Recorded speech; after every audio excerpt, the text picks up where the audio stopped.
The twilight deepened, and the lights of Chicago began to glitter against the darkening sky. I had just picked up Lily from daycare, my hands still unwashed as I rushed into the kitchen to start dinner. This luxury high-rise condo was home to just the two of us, yet the clutter rivaled that of a large family. Lily, my spirited 4-year-old, had left a trail of toys strewn from the living room to the balcony. I sighed, exhausted. It had been 5 years. 5 years since my husband, Mark, had packed his suitcase to join a Doctors Without Borders mission in Africa. 5 years I had single-handedly juggled my job at a graphic design firm, raised our daughter, and fulfilled my duties as a wife and mother. I had grown so accustomed to this grind that I sometimes failed to recognize my own fatigue. I was used to fixing the leaky faucet myself, changing the burnt-out light bulbs, and rushing Lily to the emergency room for her shots in the middle of the night.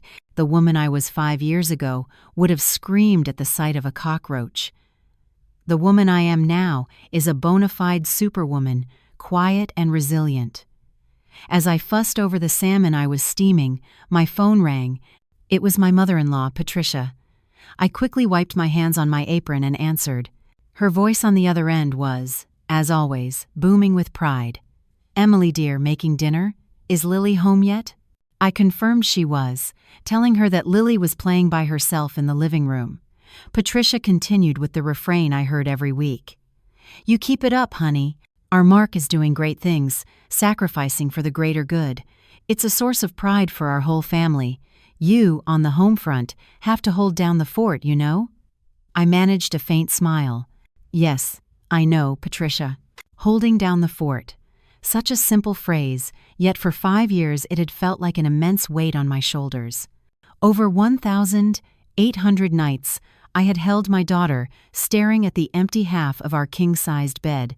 His glory was my silent sacrifice, my youth. But I never complained because I loved him, and I believed in that noble sacrifice. The moment I hung up with my mother-in-law, the clock struck 7 p.m. Saturday night. The most important hour of the week for my daughter and me. I quickly turned off the stove and called out, "Lily, sweetie, turn off the TV and put on your pretty dress. It's almost time to call Daddy." Lily let out a squeal of delight, dashing into her room to find her favorite pink princess dress. I took a moment for myself, dabbing on some lipstick and tidying my slightly messy hair. I wanted him to see us, even from halfway across the world, as the most beautiful girls he knew. At exactly 7:15 p.m., the FaceTime call came through. My heart still fluttered, just as it had 5 years ago. I answered. The screen flickered for a few seconds, and then Mark's face appeared. He looked thinner, tanner. His beard was scruffy, but his smile was as warm as ever. "Hey, babe, where's my girl?" The familiar, faded yellow wall and the simple metal frame bed were behind him. I knew every detail of that African dormitory scene by heart. "Daddy," Lily launched herself at the phone. "Daddy, I got a gold star at school today." Mark laughed, the sound crackling through the speaker. "That's my girl. You're the best." He looked at me, his eyes full of love. "You look tired, Emily. You've lost weight. You're working too hard." I shook my head, smiling. "I'm fine. You be careful over there with all the diseases. Take care of yourself." We chatted about my work, about Lily's friends at daycare. The call, as usual, lasted nearly an hour. I was holding Lily in my arms. She snuggled her head into my chest, her eyes growing heavy. On the other end, Mark was recounting a difficult surgery he had successfully performed. I was listening intently when suddenly Lily lifted her head. She pressed her tiny mouth, warm and smelling of milk, to my ear. I smiled, thinking she was about to whisper some childish secret, like she'd wet the bed or hidden candy under her pillow. But then I heard a sentence, clear and innocent, yet it struck my mind like a sledgehammer. She whispered, "Mommy, I saw Daddy downstairs. He was with a pretty lady." The hand holding my phone began to tremble. Mark's voice was still coming through the speaker. "That surgery lasted 6 hours. Exhausting, but we saved a life. It was an amazing feeling, Em, but I heard nothing. A roar filled my ears, and the blood in my veins felt like it had turned to ice. I stared at Mark's face on the screen. His smile suddenly seemed alien and terrifying. My daughter's whisper echoed in my head, drowning out every other sound. "Emily? What's wrong? Is the connection bad? Can you hear me?" Mark's voice pulled me from my stupor. I flinched, struggling to catch my breath, my chest tightening.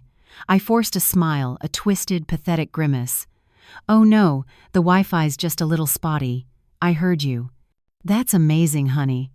I quickly changed the subject, turning the camera towards our daughter. "Lily, you look sleepy. Say bye-bye to Daddy so he can get some rest." Lily rubbed her eyes and waved obediently. "Bye, Daddy Mark," I added quickly. "Take care of yourself. I'm hanging up now." I ended the call almost instantly, not waiting for him to say another word. Silence descended upon the room. Lily slid from my lap and went back to playing with her dolls. In her 4-year-old innocence, she had no idea her words had just triggered a seismic event in my world. I collapsed onto the sofa, my hands shaking. Kids say the darndest things. I repeated the phrase to myself like a mantra. It has to be nothing. Lily was only 4. Her memory of her father was almost entirely through a phone screen. She was home all day. How could she possibly know? She must have seen another man, a neighbor who looked a bit like Mark, and gotten confused. Yes, that had to be it. But downstairs? Why that specific detail, with a pretty lady? Why was it so specific? I tried to push the thoughts away, but the seed of doubt once planted had taken root. I started piecing things together. Mark had been gone for 5 years. In the first 3, he had come home on leave twice. Once when Lily was born, staying for only a week before rushing back. The second time was for Lily's first birthday, and he'd only stayed for 10 days. But for the past 2 years, he hadn't come home at all. Every time I asked, he had an excuse. He was in a high-risk zone, on a classified mission, and couldn't leave. Or the connection was too poor, that making a video call was a luxury, and I shouldn't try to call him unexpectedly, because it could compromise his security.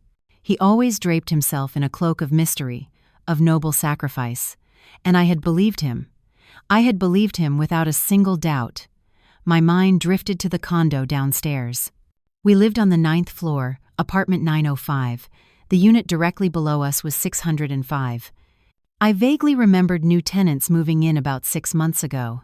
As a member of the HOA board, I had some awareness of these things. A young couple, I thought, but they were very private. I had almost never seen them. I worked a standard 9 to 5. They, I assumed, left early and came home late. I had only shared an elevator with them once. The man wore glasses and looked academic. The woman, I recalled, wore a face mask and kept her head down. She looked very young. A knot of anxiety tightened in my stomach. Could it be? Could Lily have seen the man from 605? Could he look that much like Mark? But could a 4-year-old mistake a man who looked like her father for her actual father? Especially just 5 minutes after seeing her real dad on a video call? I couldn't sleep. I tossed and turned all night, trying to convince myself that I was just tired, that I was being paranoid. My husband was a brilliant doctor, a hero. He was in Africa, thousands of miles away. How could he possibly be downstairs? It was ludicrous. But my heart, the heart of a woman who had been lonely for 5 years, refused to listen to reason. It ached with every beat. The child's whisper haunted me, not like a dream, but like a cold, stark warning. I walked out onto the balcony, staring down into the darkness below. Apartment 605 was dark. Of course it was dark. It was 2 a.m. I laughed at my own foolishness. "You're just exhausted, Emily. Get some sleep." But I knew I wouldn't sleep that night, or for many nights to come. That entire night, I didn't sleep. The child's whisper was like a small knife, twisting again and again in my mind. I tried to close my eyes, to tell myself I was being ridiculous, that my husband was a hero in Africa and couldn't possibly be downstairs. But logic was no match for a woman's trembling heart. The Sunday morning light streamed into the room, but my soul was dark. I was exhausted, my eyes swollen, but I couldn't lie still. I had to do something. I had to crush this absurd suspicion so I could go on living, go on waiting. I got up to make breakfast for Lily, but my hands trembled so much I dropped an egg on the floor. Lily looked at me with innocent eyes. "Mommy, are you sick?" I shook my head, stroking her hair. No, sweetie. Mommy's just a little tired. I couldn't work. I couldn't call anyone. My mind was fixated on one thing. Apartment 605. As part of the HOA, I had the owner's contact number for 605, but I didn't dare to call. I didn't even know what I was afraid of. That afternoon, after feeding Lily lunch, I couldn't take it anymore. Even if it was insane, even if people would laugh at me for being a paranoid, jealous wife, I had to go. I had to see with my own eyes if the man in 605 looked like Mark. I dressed Lily in a nice outfit. I lied to the part-time nanny. I'm just taking Lily down to the playground for a bit. I lifted her into my arms, my heart pounding like a war drum, so loudly I was afraid she could hear it. I stepped into the elevator. Our condo was on the 9th floor. I looked at the panel of buttons, my finger shaking. Instead of pressing G for the ground floor, I pressed 6. The gleaming stainless steel of the elevator reflected my pale, wretched face. "You're crazy, Emily," I told myself. "You're doing something incredibly stupid." But I couldn't turn back. Ding. The elevator stopped on the 6th floor. The doors opened to a silent, deserted hallway that felt eerily quiet. I stepped out, clutching my daughter tightly. Apartment 605 was at the end of the hall. Each step felt like I was dragging lead weights. I stood before the dark brown wooden door. It was just an ordinary door, like every other in the building. I took a deep breath. Just one look, I told myself. If it's not him, I'll apologize, say I have the wrong apartment, and then I'll go home and forget this ever happened. I raised my finger, cold as ice, and pressed the doorbell. The chime echoed through the silence, shattering it. I held my breath, my heart threatening to leap from my chest. A few seconds passed with no response. A wave of relief washed over me. Maybe they weren't home. Maybe I had been click. The sound of a lock turning made me jump. The peephole on the door went dark. Someone was home. They were looking at me. My heart stopped. The door creaked open, and then I saw him. It was Mark. Not Mark in surgical scrubs, not the thin, tan, weary Mark from the African dormitory. It was Mark, my husband, wearing a pair of gray silk pajamas I had never seen before. His hair was tousled, his face groggy as if he had just woken up, even though it was now 10 a.m. on a Sunday. The moment he saw me standing there, holding Lily, the sleepy smile on his lips vanished. It was replaced by an expression I will never forget for the rest of my life. It wasn't the surprise of seeing his wife and child, it was sheer, unadulterated panic. The color drained from his face, leaving it as white as the wall behind him. His mouth fell open as he stammered, Emily, what are you?" Before he could finish, a sleepy, youthful female voice called from inside the apartment. "Mark? Honey? Who is it? It's so early." And then she emerged, rubbing her eyes. A young woman, also in a silk nightgown, this one, a pale pink. But it wasn't her that made me freeze. It was what she was holding in her arms, a little boy.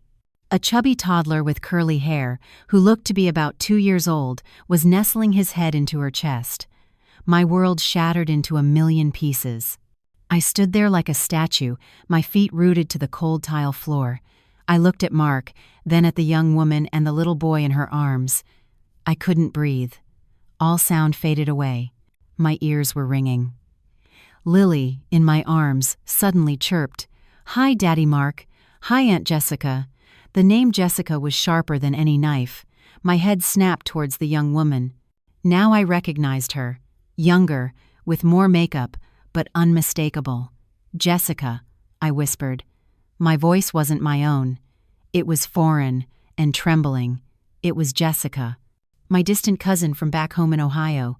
The cousin whose mother had called me in tears 3 years ago, saying Jessica had finished nursing school but couldn't find a job, begging me to help her out. I was the one who had welcomed her to Chicago. I was the one who had cooked for her, and I was the one who had begged Mark, then a department head at his hospital, to get her an internship position as a nurse. I thought I was doing a good deed, helping family. It turned out I had personally invited the wolf into my home. Hearing Lily call her name, Jessica's face transformed from pale white to crimson red. In a panic, she clutched the little boy and retreated behind the door. Emily, Mark, finally jolted from his nightmare, did something I will never forget. He didn't pull me inside.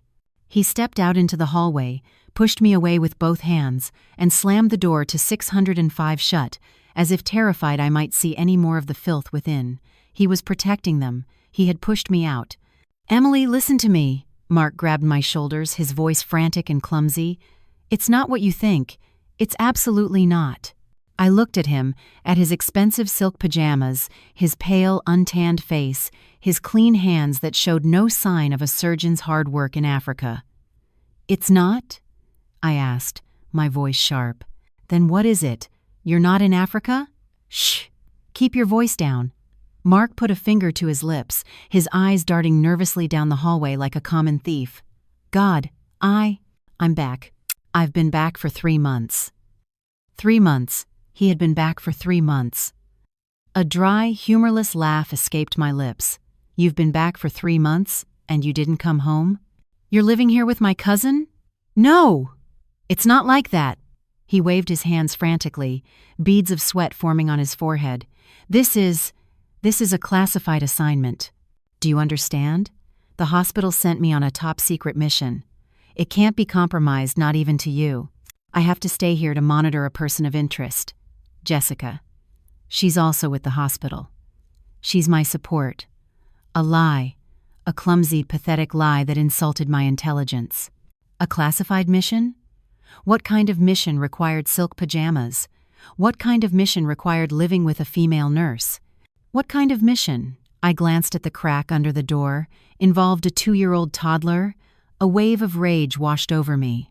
5 years of waiting, of trusting, of seeing him as a hero. It turned out I was just a fool in a play he was directing. How stupid did he think I was to believe this childish classified mission excuse? "A classified mission?" I repeated, my voice terrifyingly calm. The initial shock had passed, replaced by an icy chill spreading from my heart. I looked straight into the eyes of the man I had once loved with every fiber of my being. "A classified mission that requires you to live with Jessica? A mission that comes with a 2-year-old son?" I pointed toward the door where the little boy was still peeking out curiously. "Mark, no." I had to start thinking of him as he began to stammer. His face was ashen, sweat pouring down. The baby, he belongs to someone else. We're just watching him." "Watching him?" I laughed. A cold, dry laugh that echoed eerily in the quiet hallway. "Mark, is the show over yet?" I set Lily down beside me. I took out my phone. My hand no longer trembled with fear, but with rage. A rage that had been simmering for 5 years and was now boiling over. I opened FaceTime, went to my call history, and held the screen with the image of last night's video call right in front of his face. "What about this?" I growled. "Is this your classified mission?" I zoomed in on the screenshot. His face, smiling wearily, with the familiar faded yellow dormitory in Africa behind him. He looked at the screen, then at me. His eyes filled with panic. "Mark!" I screamed, losing all control. "Do you think I'm an idiot? Do you think being a stay-at-home mom for 5 years has turned my brain to mush?" Lily, startled by my shouting, clung to my leg and started to whimper. I pointed directly at the background in the photo. "This dormitory of yours, this yellowing wall. Do you know what it's called?" I practically roared. "It's called a green screen. It's a virtual background, the kind streamers use. You were sitting right here in apartment 605, in that luxurious bedroom, with your green screen on, acting for my daughter and me every week. Faking your exhaustion, faking your hardship, weren't you?" My words were like a hammer, shattering his final defense.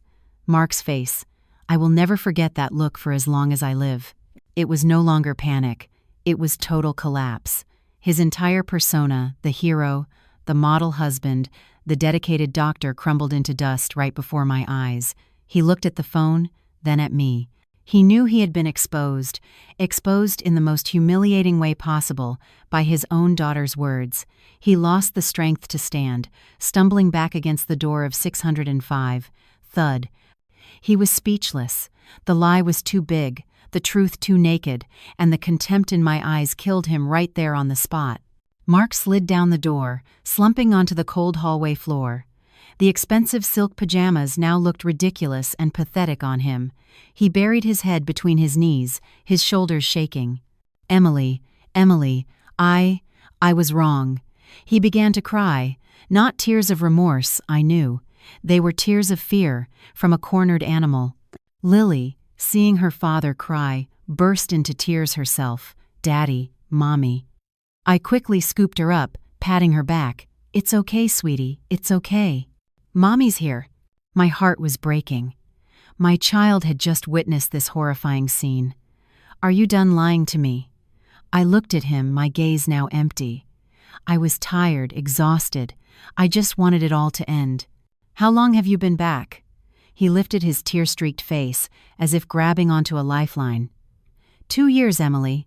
I've been back for 2 years. 2 years. Not the 3 months he had clumsily lied about moments before. 2 years, 730 days. He had been living right under my nose. Every day when I took Lily to school, perhaps he was watching from his balcony. Every evening as I struggled to cook dinner, perhaps he was enjoying a romantic meal with Jessica. And every week, he turned on his green screen and perfectly performed his role as the African hero. I didn't mean to deceive you, he cried out, trying to grasp at one last shred of pity. I really was in Africa. For 3 years. But I got sick, Emily. I got malaria. Malignant malaria. I almost died over there. Did you know that? I was at death's door. He started pounding his chest as if in great pain. I stood silently. I had read the news. I knew malaria in Africa was incredibly dangerous. Seeing a flicker of hesitation in my eyes, he pressed on, his voice thick with tragedy. The hospital sent me home. My health was completely wrecked. But I didn't have the courage to tell you. Why? I asked, my voice dry. Why didn't you have the courage to tell me? I couldn't. He looked at me, his eyes filled with anguish. You and the whole family. Everyone saw me as a hero, the pride of the family. My mom was always bragging about her son doing great things. If I came back in that pathetic state, gaunt, sick, a failure, what would you think? You'd be disappointed. I felt so ashamed, Emily. I couldn't bear to see that look in your eyes. An excuse. An excuse that sounded plausible, but it still didn't explain everything. Ashamed, I repeated. So you moved in with Jessica? Ashamed. So you secretly lived here for 2 years? Ashamed. So you had a 2-year-old son with her? No, that's not it. He waved his hands as if I'd hit a nerve. When I got back, I was completely lost. It was Jessica. Jessica was the one who was there for me, who took care of me. She works at the hospital too. She understood. She supported me. It was just a moment of weakness. I made a mistake. Emily, I swear it was just a mistake. A mistake, I smirked. What a convenient word. A mistake that lasted for 2 years? A mistake that happened right downstairs? A mistake that resulted in a little boy who was so clearly his son? He was still lying. He thought I was still the naive fool from 5 years ago. He thought a tragic story about illness and a moment of weakness could erase 2 years of systematic deception. He was still acting, and I was done being his audience. His excuse of a mistake and weakness sounded so feeble and false. I stared at Mark, the man crumpled on the floor, trying to play the victim. I had lived with him for 5 years. I knew him. He wasn't weak. He was arrogant, always convinced he was right. This shame excuse was just another lie, one meant to cover up an even bigger one. I held Lily, who had stopped crying but still clung to my neck, her eyes wide with fear. I had to get her out of here. I couldn't let my daughter breathe this toxic air any longer. You said you've been back for 2 years, I asked again, my voice devoid of emotion. He nodded eagerly, like a drowning man grabbing a life raft. Yes, 2 years. But I couldn't come home. I was afraid of disappointing you, of disappointing my mom. I tried to get back on my feet. I couldn't go back to the public hospital. So how did you live for 2 years? I cut him off. You didn't go back to the hospital. You didn't come home. What did you live on? Air? Jessica's money? No. He waved his hands again. I had to work. I found a job, under the table, at a private clinic, way out in Milwaukee. My blood ran cold. Milwaukee was an hour's drive from Chicago. So for the past 2 years, every day, he had lived in apartment 605, driven to Milwaukee for work, and then returned here every night, to Jessica and their little boy. Meanwhile, I was right upstairs on the 9th floor, just a few feet away, waiting expectantly for my calls from Africa, swelling with pride for my hero husband. The cruelty of this setup was a profound humiliation. I took a deep breath, trying to suppress the nausea rising in my throat. And the hospital downtown, they still think you're in Africa? He lowered his head, a despicable admission. I kept filing my reports, so they would. Send the stipend. Oh my God. I almost collapsed. He wasn't just an adulterer, he was a fraud. He had deceived his wife and child, his colleagues, his hospital, and the government. He had been living on his hero's stipend while sleeping with his mistress right under my roof. How rotten had this man's morals become? You said you made a mistake with Jessica? I asked, my voice dripping with contempt. Yes, he looked up again, desperate. Just once, when I was at my weakest and she was taking care of me. I promise you, Emily, I will end it. I'll kick her out right now. I'll come back to you and Lily. Please, forgive me, Emily. Just this once. He started to crawl on his knees towards me. I took a step back, clutching Lily tighter. I glanced at the half-open door of 605. Inside was another world, a world he had built on lies and illicit funds. I didn't want to hear another word. It was more than enough. I turned, carrying my daughter, and walked towards the elevator. As soon as my back was turned, Mark lunged. He didn't dare grab me, but he grabbed my leg, wailing pathetically. Emily, don't go. Please don't go. I'm begging you, forgive me. I'll leave her. I'll come back to you. The quiet hallway amplified his cries, making them sound shrill and desperate. I tried to shake him off. Just then, the door to 605 opened again. This time, Jessica stepped out. She was no longer hiding. She was holding their son, her face also streaked with tears. Emily, please forgive Mark. He's been through a lot. I stopped. I looked at her, at the cousin I had taken in. Been through a lot? Jessica, as if encouraged, started sobbing. Mark came back sick, with no one to care for him. I'm just a woman. I fell in love with him. Fell in love, I sneered. Please, I'm begging you. If you could just share him with me. I don't need a title, I just need him to visit our son sometimes. She looked down at the little boy. Look, my son. He's Mark's son too. He's 2. He's 2 years old. 2 years old. I froze. Her words were like an electric shock. I spun around to look at Mark, who was still clinging to my leg. You said you came back 2 years ago. The baby is 2 years old. My head was spinning. I tried to do the math. He left 5 years ago. 3 years in Africa. 2 years back in the States. The baby is 2, oh God. What did that mean? It meant that the moment he got back, sick and ashamed, he had immediately gotten Jessica pregnant. That's what he called being weak, a mistake, being cared for and developing feelings. It was all a lie. He didn't come back to hide. He came back to start a new family, immediately. The rage, 5 years of waiting, of sacrifice, 2 years of being played for a fool, all of it exploded in an instant. I wasn't myself anymore. I set Lily down to the side. I looked at Mark, at the man staring up at me with a face full of fake, tearful remorse. I raised my hand, and with all the strength of a betrayed mother and wife, I slapped him across the face. The sharp crack echoed down the hall. You bastard! I screamed, my voice breaking. Mark stared in shock, clutching his reddening cheek. Jessica let out a small cry. Lily, terrified, burst into wails. I didn't care. I scooped up my daughter, My hand stung, but my heart was dead. I ran to the elevator and jabbed the close door button. I didn't want to see his disgusting face for another second. Back in apartment 905, I triple-locked the door and slid to the floor. I held my daughter, my whole body shaking uncontrollably. Lily cried and I cried with her. We cried as if we had never cried before. Just then, my phone rang. My mother-in-law. I answered, too drained to speak. Patricia's voice, sharp with anger, came through.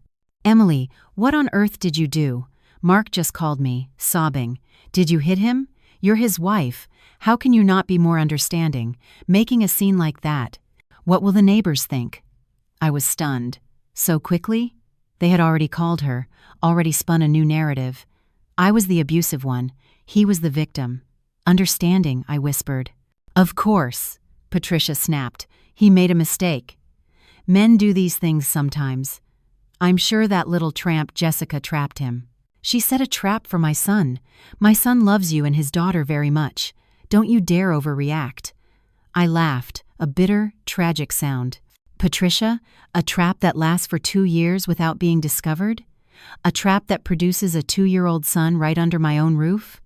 I didn't wait for her to answer. I hung up. Her entire family was a den of liars. After hanging up on Patricia, the silence in apartment 905 became suffocating, thick and heavy. Only the sound of Lily's soft sobs broke the stillness. She had cried herself to sleep in my arms, but tears still clung to her long lashes. I looked at her, my heart aching. I could fall apart, but my daughter couldn't. I had to be strong.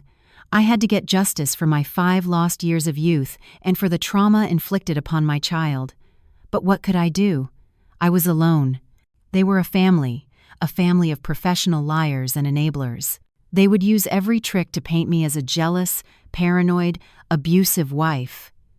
They would say I was slandering them, making things up. I needed help. I needed someone on my side. I gently stroked my daughter's hair and reached for my phone. I scrolled through my contacts.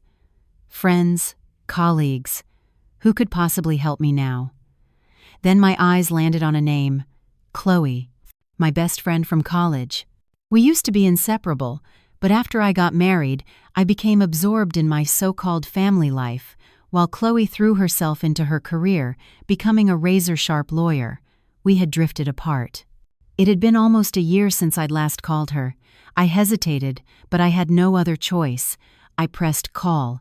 After 3 rings, she picked up, her voice as bubbly and energetic as ever. "Oh my God, Emily Clark.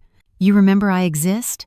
I figured you were too busy living the high life in your fancy condo to remember your poor old friend, calling to invite me to the spa?" I tried to speak, but a lump formed in my throat. I couldn't get a single word out, only a choked sob. "Chloe." Her tone shifted instantly. The bubbliness vanished, replaced by urgent concern. "Emily? What's wrong? Are you crying? Did Mark, the hero, do something to you?" Hearing the word hero made the floodgates open. "Chloe," I sobbed, I'm being cheated on. For the past 5 years, I've been living in a play. I couldn't hold it back any longer. I told her everything. The whisper from my daughter, apartment 605 Jessica, the 2-year-old boy. I told her about the green screen, the 2 years of deception, the lie about my illness, and the call from my mother-in-law. The other end of the line was silent, a terrifying silence. When I finished, Chloe took a deep breath. I could hear her grinding her teeth. That son of a bitch, that absolute scumbag. She let out a string of curses. "Okay, you, calm down and listen to me. Where are you right now?" I'm at home. "Apartment 905, I stammered. "Good. Lock your doors. Do not open them for anyone, especially not for that monster of a mother-in-law. Do not sign anything. Do not text or call Mark. You stay put. I'm on my way. I'll be there in 30 minutes. Chloe hung up. It felt as if a massive weight had been lifted. With Chloe, I knew I was no longer alone. I had just put my phone down when it rang again, an unknown number. I frowned, assuming it was Mark or Patricia using a different phone. I was about to decline the call, but something made me answer. "Hello? Emily? Is this Emily Clark?" A man's voice. It sounded vaguely familiar. "Mark's wife?" "Yes, this is she." "Who's calling?" I asked, on guard. "Hi, this is Dr. Davis. Ben Davis. I work with Mark in the surgery department at Chicago General." My heart seized. Mark's colleague. "What now?" "Yes, Dr. Davis. What can I do for you?" Ben's voice on the other end was hesitant and worried. "Emily, I'm so sorry to bother you at this hour, but we heard a rumor that Mark is back in the States." "Is that true? We haven't been able to reach him for a few days." "He's back," I said, my voice flat. "He's been back for 2 years." "Oh my God, 2 years?" Ben exclaimed. Then, "Emily, what I'm about to say is, please don't be shocked. 2 years ago, right around the time Mark said he was coming back, he called me and a few of the other senior surgeons." "Why did he call?" Ben took a deep breath. He said, "He said you had cancer." I was stunned. "What? Cancer? What are you talking about?" "He said you were diagnosed with early-stage cancer and needed money urgently for treatment, but you couldn't get it together in time. He said he was so far away and couldn't take care of you. He asked to borrow money from me and a few others, $10,000 each, a total of $50,000. I was speechless. The phone nearly slipped from my grasp. Cancer, $50,000. I repeated the words like a robot, my mind completely blank. That man, he hadn't just deceived me. He hadn't just defrauded the hospital. He had dared to use my life, my health, as a pretext to swindle his own friends. He had cursed me with cancer just to get his hands on $50,000. What kind of a human being was he? A chill ran down my spine. This wasn't just an adulterer. This was a monster. "Emily? Emily, are you okay?" Ben's voice was full of concern. He must have heard my ragged breathing. I tried to compose myself, gripping the armrest of the chair. "Ben, I'm okay." My voice trembled. "I don't have cancer. He lied to you."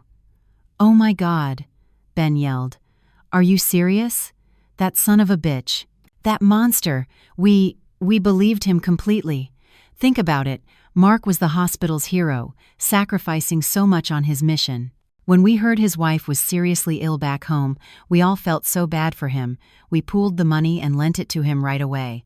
He even promised that when he got back and received his government stipend, he would pay us back in full, with interest." "The stipend?" I let out a bitter laugh. "He used that money, and your $50,000, to support another family." "Another family? What do you mean?" Ben asked, confused. "He's living with my cousin, right downstairs from me. They have a 2-year-old son."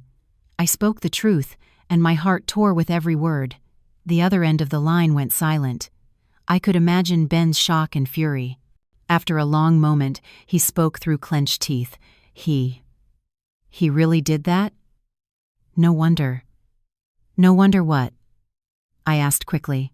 Lately, we'd heard he was back, but whenever we called, he'd say he was busy. We were starting to get worried about the money. To be honest, I was already suspicious because... Ben hesitated. "Because what?" "Ben, please, whatever you know, tell me everything," I begged. "Because... a few months ago," Ben said, "my family and I took a weekend trip. I accidentally saw Mark. Out at Lake Geneva, the resort town in Wisconsin. At first I thought I was mistaken." Ben continued. "But it was definitely him. He was with a young nurse, very young. I think it was that Jessica who used to work at our hospital. They were standing outside a real estate office, holding some kind of property deed, looking at a plat map or something. Lake Geneva, real estate, Jessica, $50,000. The pieces of the puzzle suddenly slammed together, forming a complete horrifying picture. I remembered it vividly. Before Mark left for Africa 5 years ago, he had said to me, "Emily, our joint savings will just lose value to inflation if you hold on to it. Sign this paper, let me pool it all and invest it in a secure hospital fund.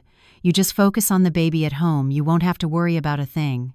And like a fool, with absolute trust, I had signed. I had signed over our entire life savings, 10 years of my work, and our combined money, to him. My blood ran cold. I understood. I understood everything. He had taken my savings, plus the $50,000 he scammed from his colleagues, to buy property. Property in Lake Geneva. And in whose name did he put it? Jessica's, that damned cousin's name. This wasn't a moment of weakness. This wasn't a mistake. This was a plan. A systematic, calculated plan of theft that had been in motion for 2 years. He had stolen 5 years of my youth, stolen my money, stolen my trust. Emily? Emily? Ben's voice pulled me back. Ben. My voice was no longer trembling. It was ice. Thank you. Can you be a witness for me? I'm going to bring all of this to light. Absolutely, Emily, Ben said firmly. Me and the other guys will testify. We have to get our money back, and we have to drag that bastard down. I hung up. Just then, the doorbell rang. It was Chloe. The moment the door opened, Chloe rushed in and wrapped me in a hug. Oh, honey, I didn't cry. I patted her back. Chloe, you're just in time. Come in. I have more evidence. Evidence that's enough to send him to prison. Chloe stormed into the apartment, her expression fiercer than I could have imagined. She wasn't the type of friend to sit and cry with me. She was the type to roll up her sleeves and ask, "Where is he? Let me at him." But now she was a lawyer. She threw her purse onto the sofa with a thud. God, Emily, how could you endure this for 5 years? She looked at me, her eyes a mixture of anger and sympathy. I told you from the beginning, there was something off about Mark. But you just dived right in, treating him like he was a god. I was too drained to argue.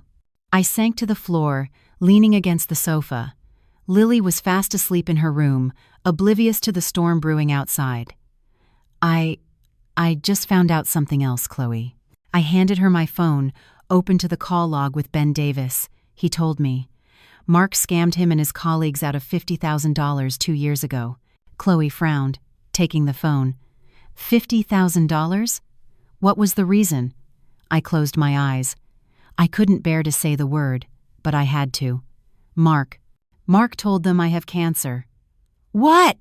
Chloe screamed. Her shout made me jump. She shot to her feet, pacing the living room, running a hand through her short, messy hair. Oh my God, he's not human. He's an animal. He dared to curse you with cancer just to scam $50,000? Chloe's rage was even greater than my own. It was like a fire that burned away the last of my fear, leaving only cold, hard fury. And Ben also said, I continued, my voice flat and emotionless, that he saw Mark and Jessica in Lake Geneva, looking at property. Chloe stopped pacing. She looked at me, the lawyer in her kicking into high gear. Lake Geneva, property. $50,000. Emily, your savings. Do you remember what you signed for him 5 years ago? My heart felt like it was being crushed. I remembered perfectly. Before Mark left for Africa, he brought home a thick stack of papers, claiming it was a power of attorney to invest in a secure hospital fund. He said it was to protect our 10 years of savings and our wedding money from inflation. He said, I'm going so far away, I can't take care of you. I have to secure our future. I had believed him. I had signed without reading a single word. I signed it, I whispered. I signed away all our savings to him. Chloe slammed her hand on the table.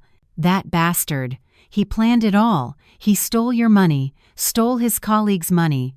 He didn't just have a moment of weakness with Jessica. He was building a new nest egg. He was hiding assets. Emily, you have to act now. Do you want a divorce? Divorce. A word I had never considered in 5 years, but now it was my only escape. I do, I nodded, the last of my tears finally falling. I want a divorce. But Chloe, what do I have left? The savings are gone. He's a con artist, Chloe grabbed my shoulders, shaking me gently. Who said you have nothing left? You have your daughter, you have this condo, and you have me. She looked at me, her gaze sharp. This isn't just a civil divorce case for adultery anymore, Emily. This is fraud. This is a felony. Do you understand? Your husband, Mark, is a criminal." I was stunned. Criminal. The word was so heavy, but it was true. He had defrauded his colleagues, defrauded the hospital, and deceived me. He had committed crimes. "So, what do I do?" Chloe pulled me to my feet. "The first thing you do is not cry. It's to take back what belongs to you. You are the victim, and you have to demand justice." She opened her laptop, the keys clicking rapidly. "I'm drafting the petition right now. Divorce petition and a criminal complaint. Don't worry, I won't let him get away with it." Chloe sat there, on the sofa Mark had once occupied, and transformed my living room into a law office. Laptop, portable printer, legal documents. She worked with a fearsome focus. "Now, you need to think very carefully. What exactly did you sign 5 years ago?" she asked, her eyes glued to the screen. I tried to search my memory. My recollections of those days were hazy, clouded by the joy of expecting a child and the sorrow of my husband's impending departure. I don't remember clearly. It was a thick stack of papers. He said it was a trust investment agreement. He just pointed to the signature line and told me to trust him. "Oh, for God's sake," Chloe cried out. "You trusted him so much you didn't even read it? You handed all your eggs to the wolf." I hung my head. Yes, I had trusted him. I had trusted his promise to take care of everything. I had trusted the heroic image he and his mother had built. I thought sacrificing my career and my money for my husband was my duty as a wife. I was just a fool, willingly giving everything to a con man. "It's okay," Chloe took a breath, regaining her composure. "If we don't have a copy, we'll trace the money. Your savings, plus the $50,000 from his colleagues. How much was it in total, that property in Lake Geneva? Whose name is it under?" Ben said he saw Mark with Jessica. It must be in her name," I said, my voice bitter. "Chloe, that girl. I was the one who took her in. I brought her here from Ohio, let her stay in my home, found her a job. Why would she do this to me?" "Emily, listen to me," Chloe cut me off. "Don't ask why. Greed has no logic. You took her in, but you let her get close to a man with money and a fake moral compass like Mark. It's not your fault, it's theirs." My heart ached as if salt had been rubbed into a wound. I had led the wolf into my own home. I had handed them the opportunity. "It's better if it's in Jessica's name," Chloe suddenly smirked, a cold, lawyerly smile. "You think having it in her name lets him off the hook? When was that property purchased?" "Ben saw them a few months ago, but the $50,000 was from 2 years ago. My savings were from 5 years ago." "Doesn't matter," Chloe typed furiously. "The asset was acquired during the marriage with funds from your marital property, your savings, and from fraud, the $50,000 he borrowed in your name as his husband. Whether it's in Jessica's name, her mother's name, or God's name, I will prove it was an attempt to hide marital assets. I will claw it back." I looked at Chloe, a flicker of hope igniting within me. I was no longer a solitary victim, so what now? What about apartment 605? "Apartment 605, Chloe muttered. "He's been back 2 years, has a 2-year-old son. Scammed the money 2 years ago. High probability he didn't rent. He bought it, probably in Jessica's name too." I was shocked. Bought it, right under my nose. He had planned it all, prepared for a parallel life. He on the 6th floor, me on the 9th. He was a truly masterful actor. "I don't care," Chloe said, her voice firm. "The private clinic in Milwaukee, apartment 605, the property in Lake Geneva. I'll have my investigator look into all of it. I will find everything. Between now and tomorrow morning, you need to tell me what you want. Do you want a divorce and a settlement, or do you want him in prison?" Chloe's question hit me like a ton of bricks. Prison. The husband I had once loved, the father of my daughter. But after what he had done, was he even worthy of being called a human being anymore? I thought about it all night. Lily slept beside me, her breath even and sweet. I looked at her, my heart twisting. If Mark went to prison, she would lose her father. But if I didn't do this, if I let him get away with it, I would be enabling a fraudster, a man who had cursed his own wife with cancer. He no longer deserved to be Lily's father. Early the next morning, as Chloe headed to her office, I had my answer. I called her. "Chloe, I want both." "Both?" she asked. "Yes," I said, my voice now firm. "I want a divorce, and I want him to be held accountable by the law. For the $50,000 he scammed from his colleagues, for the government benefits he defrauded the system of. For everything he's done, good." Chloe's voice was decisive. "I knew you'd make that choice. Now listen up. The first, most urgent thing is not filing a criminal complaint. It's the money. We have to move before they can hide anything else." Chloe explained, her voice quick and clear like a general giving battle orders. "It's 8 a.m. I am drafting a divorce petition right now, along with a request for a temporary emergency restraining order. We need to freeze their assets immediately." "Freeze?" I asked. "But my savings are gone." "The $50,000 is gone too." "Who told you it's all gone?" Chloe scoffed. "You forgot? Apartment 605, the property in Lake Geneva, and I'm willing to bet there's still money in Jessica's bank account, or her mother's. He couldn't have spent that much that quickly." My heart pounded. "But the condo and the land are in Jessica's name. Can we freeze them?" "Yes," Chloe stated with certainty. "This is the key. I'm not filing a standard civil suit. I'm filing for division of marital assets and accusing him of intentional dissipation of assets. I will prove that apartment 605 and the Lake Geneva property were purchased with funds acquired during your marriage.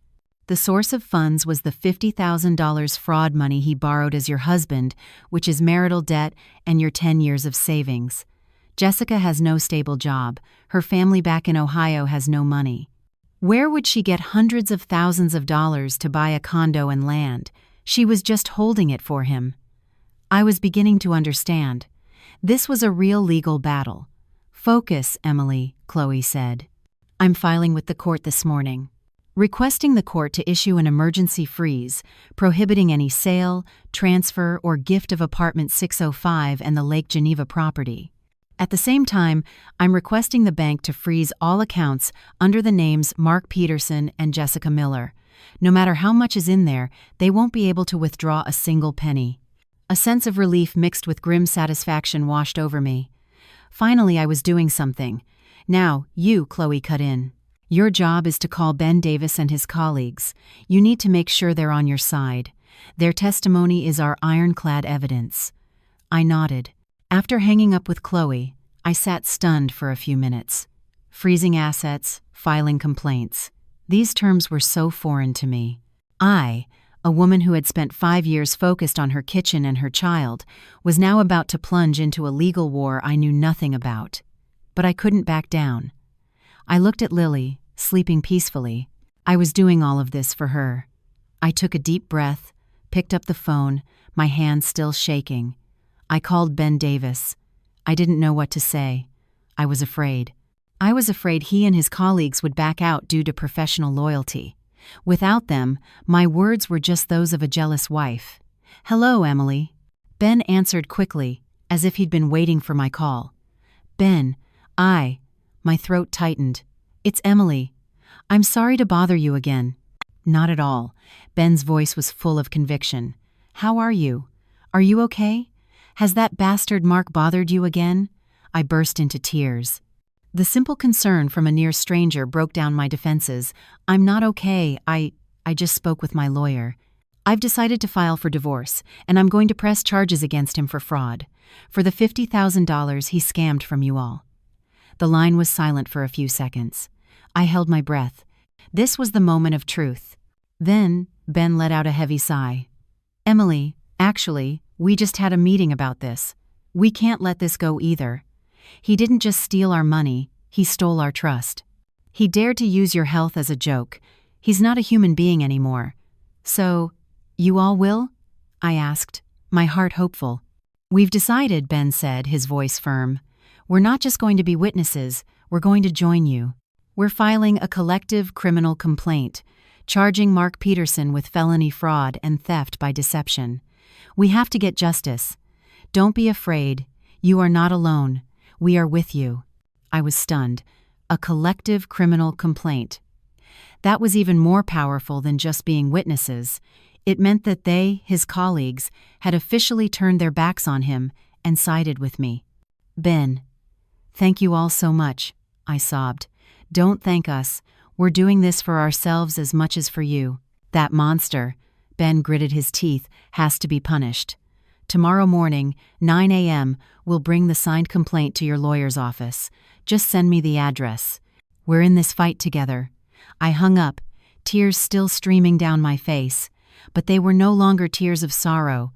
They were tears of gratitude, of finding allies. I was no longer alone. I looked at my phone, at the contact saved 5 years ago as my love. I no longer felt pain or love, only disgust. I quietly went into my contacts and changed the name. I didn't delete it.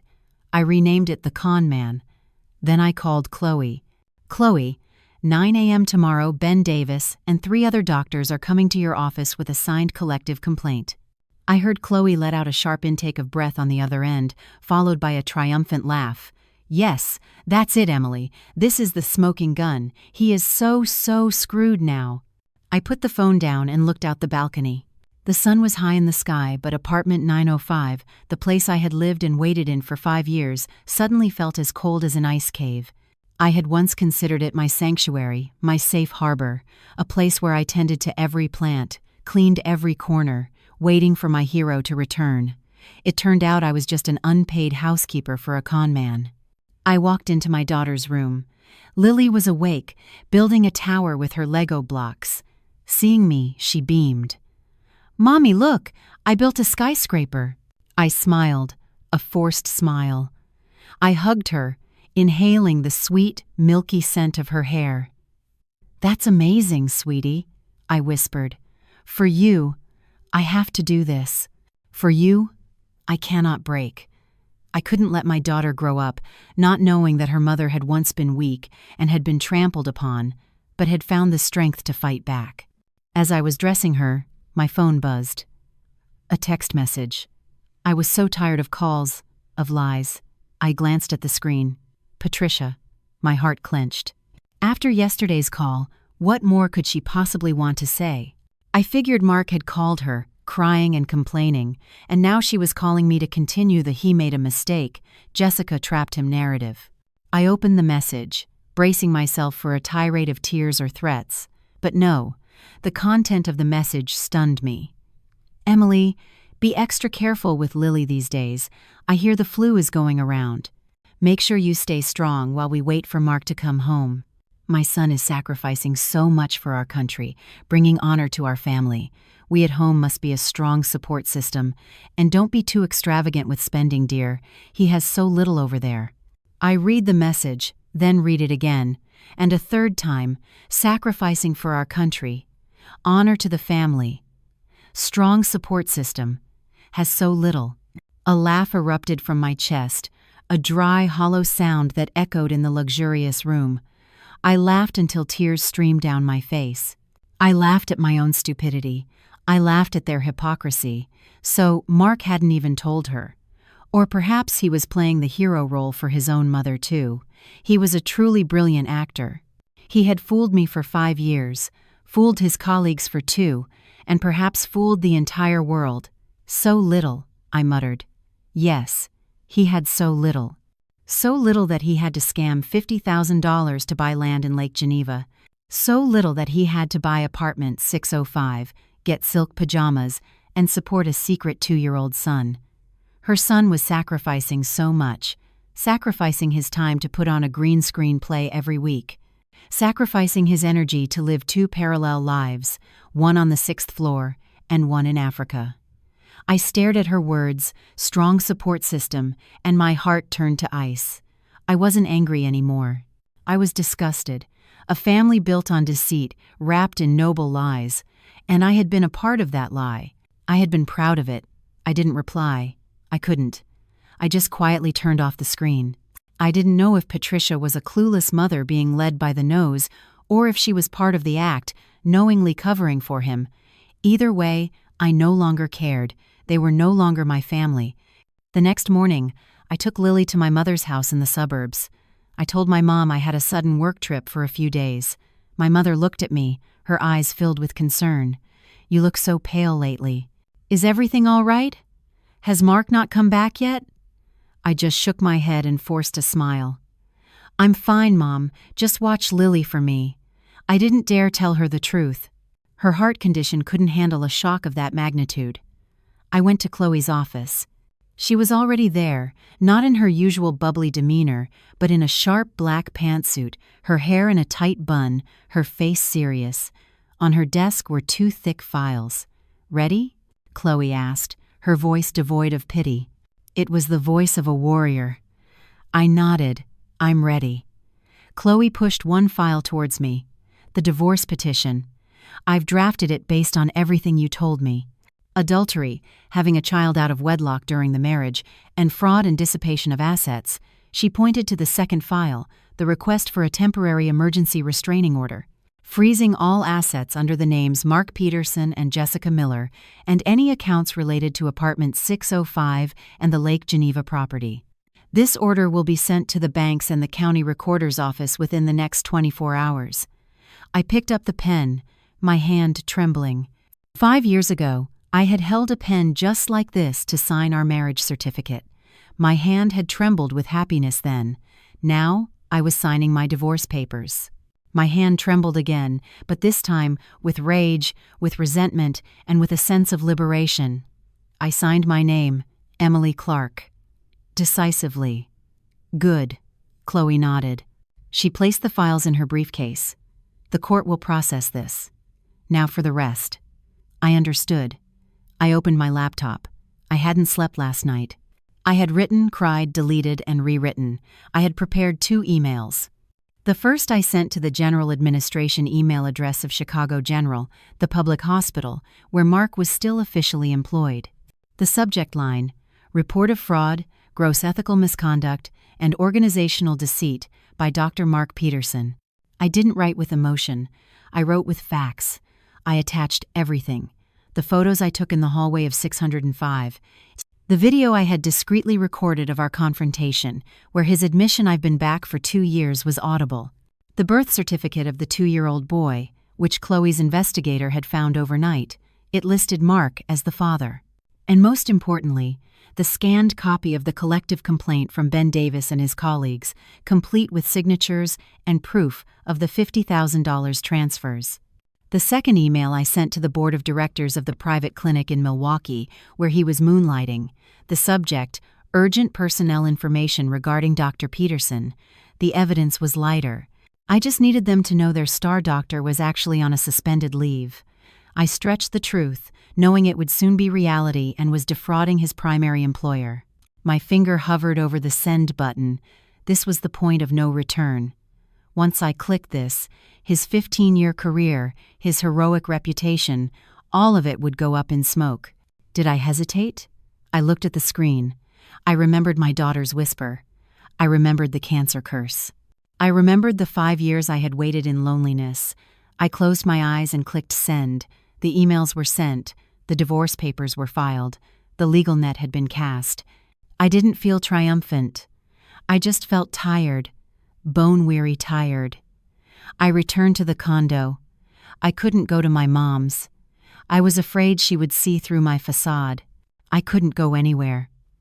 I just sat in apartment 905 in the terrifying silence and waited. I knew I had lit the fuse on a bomb. I just didn't know when it would explode or how devastating the blast would be. I didn't have to wait long. The bomb went off faster than I had imagined. Just 3 hours after I sent the emails, my phone rang. It was Ben Davis. His voice on the other end was a mixture of anger and grim satisfaction. "Emily, the private clinic in Milwaukee just called me. They just fired Mark. Effective immediately. They said they cannot tolerate a doctor who engages in such gross ethical misconduct and fraud. They even thanked me for the information." I was stunned. Fired? So quickly? Private institutions moved fast. They were afraid of liability, of damage to their reputation. They had excised him like a tumor. And what about? That's not all, Ben continued, his voice excited. Our hospital, Chicago General, is in an uproar. The board had an emergency meeting. They couldn't believe it. The hospital director was furious, slamming his fist on the table. They just issued a decision to suspend Mark Peterson's medical license immediately, pending investigation. They've sealed his office, they said. They said this $50,000 fraud and the 2 years of organizational deceit. They're forming a disciplinary committee, and they're forwarding the case to the district attorney's office. My heart hammered against my ribs. License suspended. Case forwarded for investigation. Everything was moving faster than I'd thought. The collective complaint from his colleagues was the fatal blow. The heroic reputation he had built over 15 years had crumbled in a single morning. Oh, Emily, Ben sighed, you have no idea. The whole hospital is buzzing. No one can believe their African hero was a con man living on the 6th floor of your building. When the story about the cancer lie and the $50,000 broke, everyone was outraged. The nurses, the residents, they're all furious. The news is already starting to leak out. Mark, he's truly finished this time. I hung up, my hands still shaking. I sank to the floor. I didn't feel happy. I didn't feel triumphant. I just felt a terrifying emptiness. I had done the right thing. But why did my heart ache so much? I had once loved that man. I had been so proud of him. I knew that by now, Mark had surely received the news. He had lost 2 jobs in one day. His license was suspended. He was about to be investigated. How would he react? Would he run? But Chloe had frozen his assets. He had no money. He would come back for me. I quickly double-checked the locks on my door, the deadbolt, the security chain. I sat in my own home and felt anything but safe. That entire afternoon, I lived in fear. I didn't dare go out. I just sat, clutching a pillow on the sofa, staring at my phone, waiting, and then it rang. It was him. The name, the con man, flashed on the screen. My heart leaped into my throat, my breath coming in short gasps. I didn't want to answer. I didn't want to hear that deceitful voice again. I let it ring. Once, twice, 3 times. The ringing echoed in the silent apartment like a death knell. On the 5th ring, I took a deep breath. Chloe had warned me. If he calls, you have to answer. And you have to record it. It will be evidence. Trembling, I turned on my phone's call recording feature and pressed accept. Emily, are you insane? Before I could say a word, a savage, guttural roar assaulted my ear. I flinched, pulling the phone away. This wasn't Mark's voice. Not the calm, composed doctor I had loved. Not the weeping, begging husband in the hallway of 605. This was the voice of a wild animal, a cornered beast. What did you do? What did you send to the hospital? What did you tell them? He screamed, his voice cracking with rage. I fought to keep my own voice from shaking. I had to be calm. I didn't do anything. I just sent the truth you've been hiding from me, from everyone, for the past 2 years. The truth? He let out a harsh, manic laugh. Are you trying to kill me? Do you have any idea what you've done? You've destroyed my career. You've ruined my entire life. You retract that email. You tell them you made a mistake. Retract it now. Retract it. Who did he think I was? Did he think a hospital's reputation, $500,000 in fraud, was some childish game you could just take back? Mark, I said, my voice like ice, do you really think any of this can be taken back? You, he seemed to register the steel in my voice. What do you want? Do you want money? Do you want a divorce?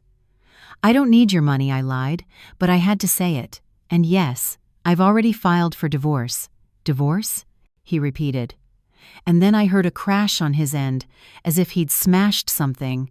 You dare? You dare to divorce me? And, I continued, ignoring the sounds of destruction, I've requested the court to freeze your assets.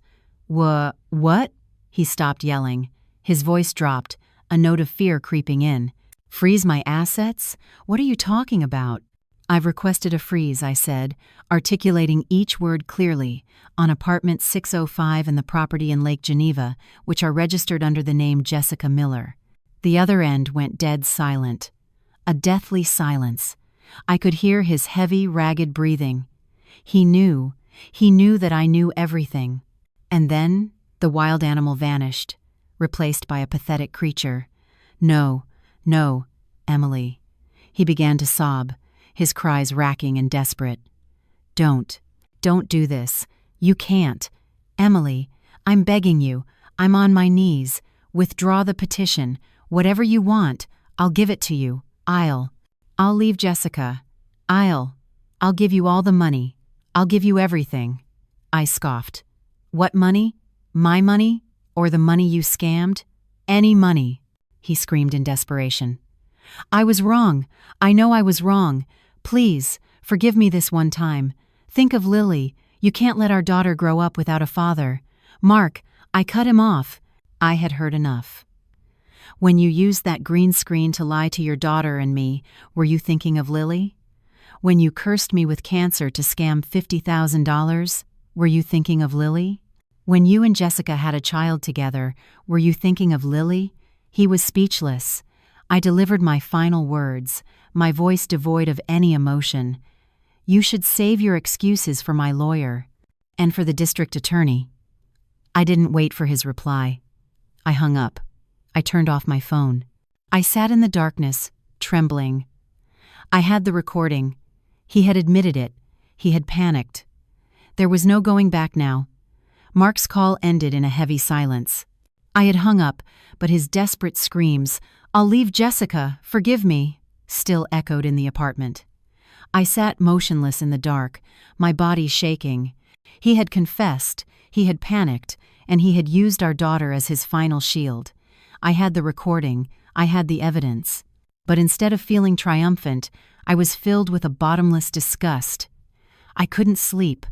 A wounded animal is the most dangerous. I was afraid. I was afraid that in his desperation, he would do something reckless. I was afraid he would show up here, pounding on the door, screaming, terrifying Lily. I dragged a heavy bookcase in front of the main door. I checked the balcony lock 3 times. I just sat there, clutching a pillow on the sofa, staring at the feed from the building's security cameras, which I could watch on my phone. Near dawn, as a thick fog began to blanket the city, my eyes were burning from lack of sleep, but the image was crystal clear. The elevator doors on the 6th floor opened. It was Jessica. She no longer looked like the pretty young nurse my daughter had described. She looked pathetic. Her hair was a mess. She wore a face mask and a hat pulled down low. She wasn't alone. She was dragging a very large suitcase with one hand and carrying her sleeping 2-year-old son with the other.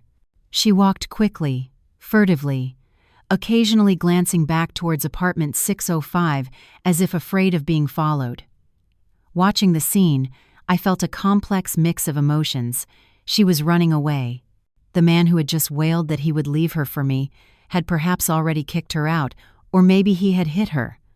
Or perhaps she had realized that the SS, Mark Peterson, was sinking. I watched her wait for the service elevator, the one that went down to the parking garage, to avoid the security guards at the main entrance. She disappeared behind the steel doors. I let out a breath I didn't realize I'd been holding. It was so ironic. The two of them, who had conspired to deceive me for 2 years, were now scattering like actors after a play's final, disastrous curtain call. Mark had lost everything, his job, his honor, and now his mistress. I immediately called Chloe. I wasn't gloating, I needed confirmation. "Chloe, Jessica, she's gone. I just saw her on the camera feed. She was dragging a suitcase, carrying the kid. She looked awful. She ran." On the other end of the line, Chloe let out a cold laugh. "She ran? Good. Running is the smart move right now." "What do you mean?" I didn't understand. This morning, Chloe's voice was electric with excitement. The court's order took effect. The asset freeze notice was sent to the county recorder's office.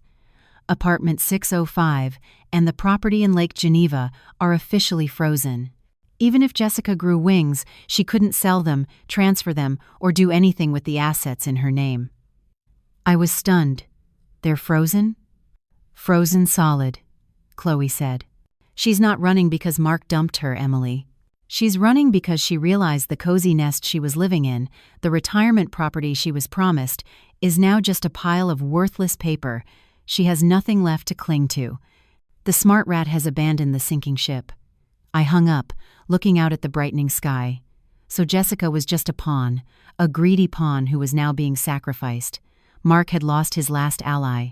He was now utterly alone, facing the consequences of his own actions. What would he do next? After Jessica vanished, a terrifying silence fell. Mark went quiet too. No more screaming phone calls, no more begging texts. It was as if he had evaporated. I knew it was the calm before the storm. He was calculating. He had lost his job, his mistress, his assets were frozen. The wounded animal was now cornered, looking for one last way out. I tried to return to a normal life. I took Lily to daycare. I tried to focus on my design work, but I couldn't. I was living in a constant state of anxiety. I was terrified he would show up at Lily's daycare. I was terrified he would do something crazy. Chloe reassured me, saying the court had issued a restraining order. He wouldn't dare come near me, but I didn't believe it. A man who could lie for 2 years was capable of anything. A week passed.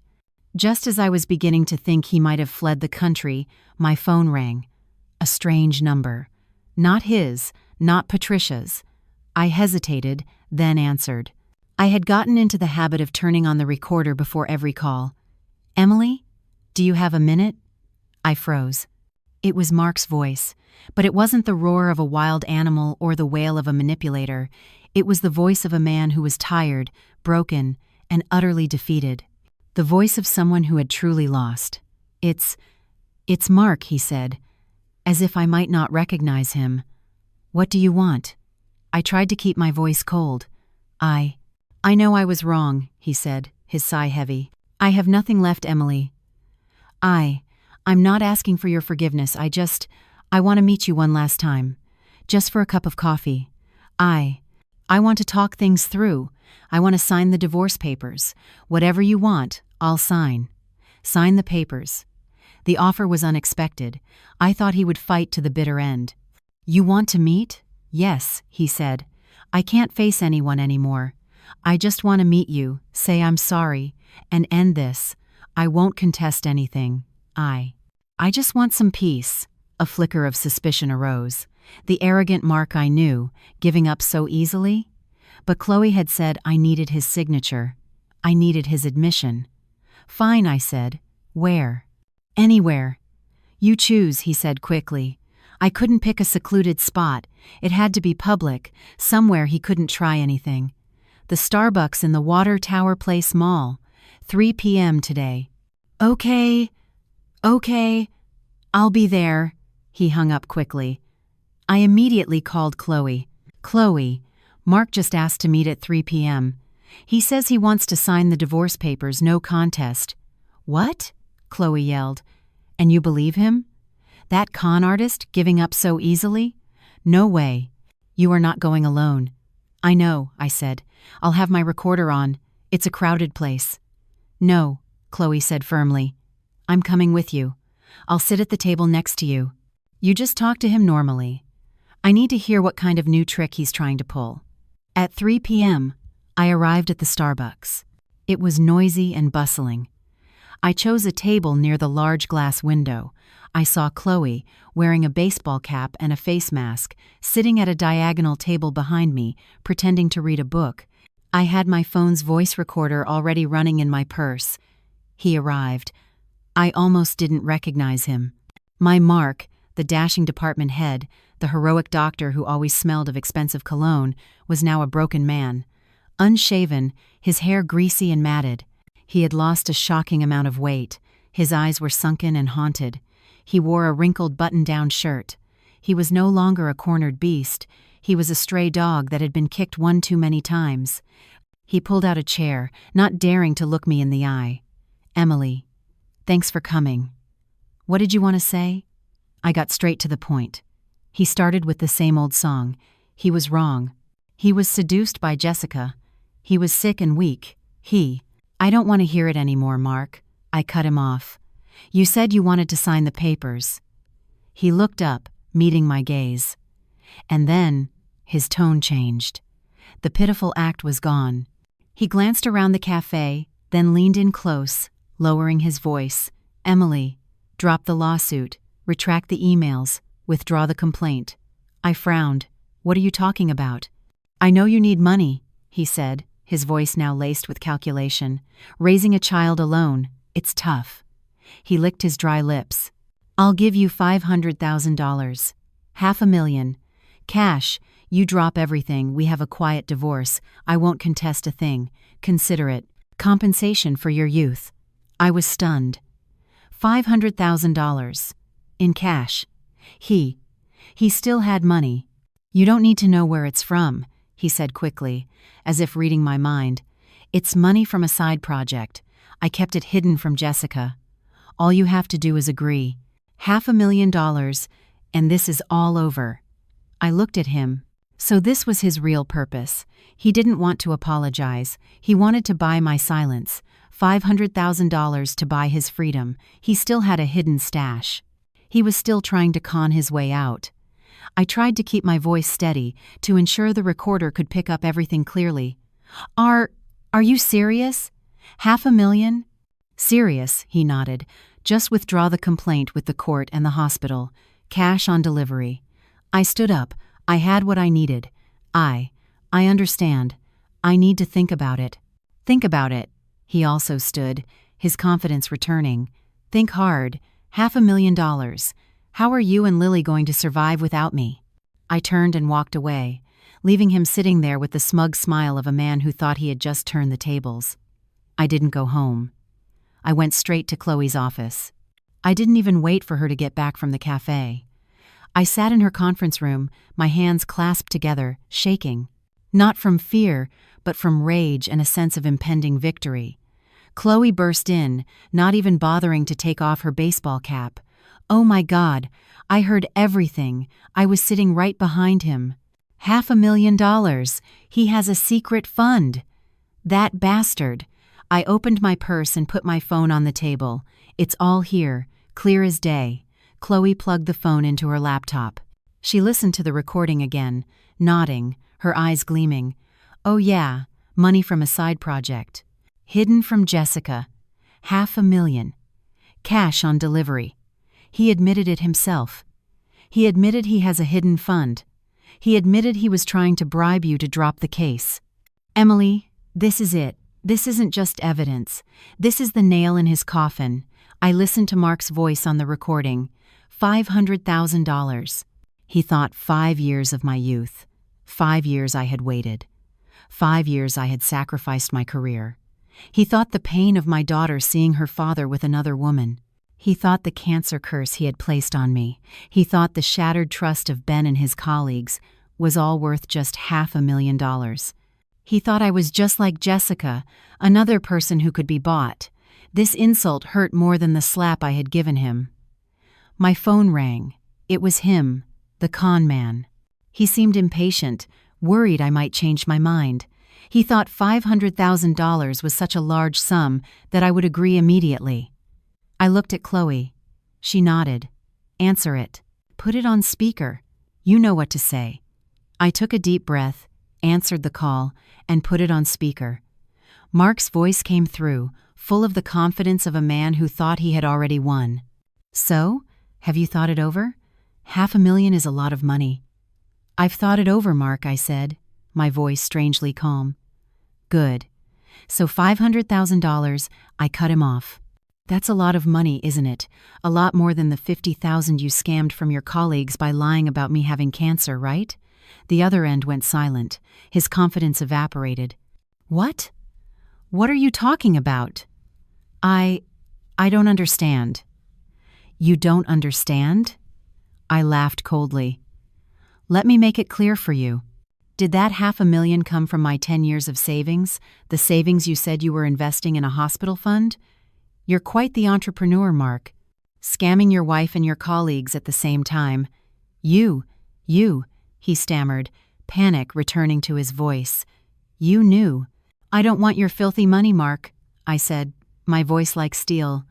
I don't want a single dollar from you." Then what do you want?" he screamed in desperation. "I have nothing left. What do you want?" "I want you to pay." I enunciated each word. "I want you to pay for my 5 years of youth. I want you to pay for cursing me with cancer. I want you to pay for defrauding the hospital, your colleagues, and the government. I want you to pay for your disgusting, pathological lies. Keep your $500,000. You can use it to buy cigarettes in prison." Silence. A dead, chilling silence. I knew I had hit his breaking point. And then, the wild animal returned. You dare," he roared, the sound of a man completely unhinged. "You want me in prison? You shouldn't push a man too far. I'm telling you, Emily, if you push me into a corner, you and your daughter will never live in peace." I hung up. His threat still echoed in the room. He had shown his true colors. He had nothing left to lose. I was trembling. Chloe quickly grabbed my hand. "Don't be scared. He's cornered. That's why he's threatening you. I'm submitting this recording to the court and a copy to the police. This is evidence of witness tampering and a direct threat. If he so much as looks at you, he'll be arrested even faster." I tried to breathe. I knew Chloe was right, but I was a mother. I was terrified. I was terrified that in his madness he would go after my daughter. "Chloe, I'm so scared." "What do I do?" "Go home," Chloe said firmly. "To your mother's house. Right now. Take Lily and go there. Do not stay in apartment 905 alone anymore. It's not safe. Listen to me. Go to your mom's. I'll handle everything here." I nodded. I had to go to my mom's. It was the only safe place left. I hastily packed a bag, just a few clothes for Lily and me. I didn't dare call an Uber. I had Chloe drive me. On the way, I kept looking over my shoulder, terrified he would follow us. When we arrived and I saw my mother's kind, wrinkled face, I broke down. I couldn't hide it anymore. I threw my arms around her. "Mom! Oh, Mom!" My mother was alarmed. "What is it, honey? What happened with Mark?" I told her everything. Through tears, I told her about the 5 years of waiting, the child's whisper, apartment 605, Jessica, the 2-year-old boy, the $50,000 cancer lie, the Lake Geneva property, the $500,000 bribe, and the final, chilling threat. When I finished, my mother didn't cry. Her face just went pale. She squeezed my hand, her thin, wrinkled hands trembling. "Oh, my child. My poor child." She pulled me into her arms. "It's okay. It's all okay. You're home with me now. You're home. No one will dare touch you or Lily here." In my mother's arms, for the first time in days, I felt safe. I drifted off to sleep, exhausted. But I knew Mark wouldn't leave me alone. He had tried everything. Threats, begging, bribery. Now, he would use his final weapon. The weapon he and his family had always used against me, his mother. Just as I predicted, that afternoon as I was feeding Lily some soup, my phone rang. It was Patricia. I looked at my mom. She nodded. "Answer it, dear. Put it on speaker. Let's hear what kind of show they're putting on now." I took a breath, turned on the recorder, and put the call on speaker. "Hello, I'm listening." The voice on the other end wasn't the sharp, angry tone from before. It was a long, theatrical wail. "Oh, Emily, my dear child, how could you? Do you want to destroy this entire family?" I was silent. My mother was silent. "Mark, he's come home," she sobbed. He's like a ghost. He's talking about doing something foolish. Oh, honey," he said, "you've backed him into a corner. If something happens to him, how will I live? Lily, she'll lose her father. Doing something foolish." I was all too familiar with this act, using suicide as a threat. "Patricia," I said, my voice calm, "I haven't backed anyone into a corner. He backed himself into one. He committed fraud. He cheated. The law will deal with him." "What law?" she shrieked, forgetting to cry. "He just made a mistake. All men make mistakes. It was that tramp, Jessica. She trapped him. She must have put some kind of spell on him. My son is a good man. He loves his wife and daughter. She was still using that excuse, still trapped. Still my good son. Yes, I replied, my voice like ice. He is a good man, so good he got trapped for 2 years. So good he got trapped into having a 2-year-old son. So good he got trapped into scamming $50,000 from his colleagues by telling them his wife had cancer. Patricia, when you say he's a good man, I find it laughable. You, she was speechless. You are his wife. Marriage is for better or for worse. He made a mistake. You should be forgiving. You should be compassionate. Making a big scene like this. Where is our dignity? You come home. Come home right now. We'll sort this out behind closed doors. You withdraw the lawsuit. I'll make him get on his knees and apologize to you. Behind closed doors, I laughed. Patricia, your son didn't just make a mistake. He is a criminal. This is no longer a family matter. This is a legal matter. You don't need to call me again. Save your strength. You'll need it to visit him in prison. I'm hanging up now. I ended the call. I blocked her number. It was more than enough. I had nothing more to say to that family. I had blocked Patricia's number. Her false, theatrical wails no longer echoed in my mother's house. I sat curled up on my old childhood bed. For the first time in 5 years, I felt like I could breathe, but it was a heavy breath, laced with fear.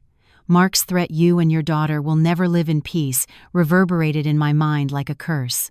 I was scared, not for myself, but for my daughter. My mother came in with a warm bowl of soup. She didn't cry. She just looked at me with deep sorrow in her eyes. Eat, honey. You need your strength. You're here with me. No one will dare harm you or Lily. I took the bowl, my hands shaking. Mom, I'm so scared. Mark. He's like he's lost his mind. My mother sighed, stroking my hair, which was already showing flecks of gray, though I was only in my early 30s. I know, she said, her voice firm, losing its usual gentle tone. A man who could curse his own wife with cancer is no longer a man. He's an animal. She looked at me. You did the right thing, Emily. You cannot spend your life with an animal. I nodded, fresh tears welling. Yes, I couldn't. But I was still afraid. I was afraid of his silence. I was afraid he was plotting something insane. Just then, my phone rang. It was Chloe. So? Has the beast gone quiet? He's quiet, Chloe, I whispered. And Patricia. She just called. Said he's suicidal, threatening to do something stupid. I heard Chloe scoff on the other end. You believe that? Believe that family of actors? You think he'd really do something stupid? A man who schemes for 2 years and scams $50,000 doesn't have the guts for that. He's just performing his final act, Emily, the pitiful victim, trying to guilt you into dropping the charges. But I'm still scared. Scared of what? Chloe's voice turned serious. Relax. I've already sent the recording of his threat and the $500,000 bribe attempt to the DA's office, along with the complaint from Ben's group. He's not just your ex-husband anymore. He's a person of interest in a criminal investigation. If he comes anywhere near you or Lily, he will be arrested on the spot. What he's afraid of right now is prison, not you. I felt a little relieved, but the weight remained. So now we just wait for the court? Wait? Chloe laughed again. Who said anything about waiting? Mark and his mother think you can just handle this behind closed doors. They think if you just stay quiet, the hospital will handle it internally to save face, and it'll all blow over. They underestimated you, and they really underestimated me. What do you mean? I just called a few friends. Chloe's voice was calculating. They work for some online news outlets, blogs. They're starving for a story. Think about it. A story about a white coat hero faking a 5-year mission to Africa while living with his mistress right under his wife's nose. Cursing his wife with cancer to scam his colleagues. You think that story has legs? I was stunned. Chloe, you're going to? I'm not going to use your name, Chloe said quickly. I'm just providing the information anonymously. All I need is a small spark. Public opinion, Emily. Public opinion will be your greatest ally. It will be the furnace that incinerates the heroic reputation and family honor they worked so hard to build. Are you ready? I looked out the window. My mother was playing with Lily. Was I ready?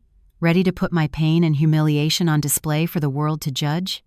I took a deep breath. I remembered the 5 years of waiting. I remembered the $500,000 bribe. I'm ready. I have nothing left to lose. Good, Chloe said. Then you stay put, right there with your mom. Don't read the news. Don't answer your phone. Just let the storm begin. I'll handle the rest. Chloe was right. The next morning, as I was making breakfast, my mother's phone rang. It was her neighbor, Aunt Carol. Helen, have you seen the news online? Oh my God, that boy. Mark. Is that our Mark? My heart stopped. I grabbed my phone. I didn't have to search. It was on the front page of every major gossip blog and trending on Reddit. A post pinned to the top with a sensational headline, exclusive, Hero Doctor's 5-year African mission a sham. Lived with mistress downstairs from wife, faked wife's cancer to scam $50,000 from colleagues. My hand trembled as I clicked. My name wasn't there, nor was Mark's full name, but every detail matched with terrifying accuracy. The Chicago hospital, 5 years, surgeon, the green screen, apartment 605, the nurse cousin, the 2-year-old boy, and the climax, the cancer lie. Chloe had done her job flawlessly. She had fed them every single detail. The post had only been up for 2 hours and already had thousands of comments. The internet was on fire. This is a new low. Is this what passes for a hero doctor? An absolute monster. He cursed his own wife with cancer?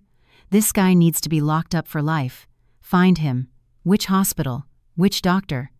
He needs to be publicly shamed and lose his license.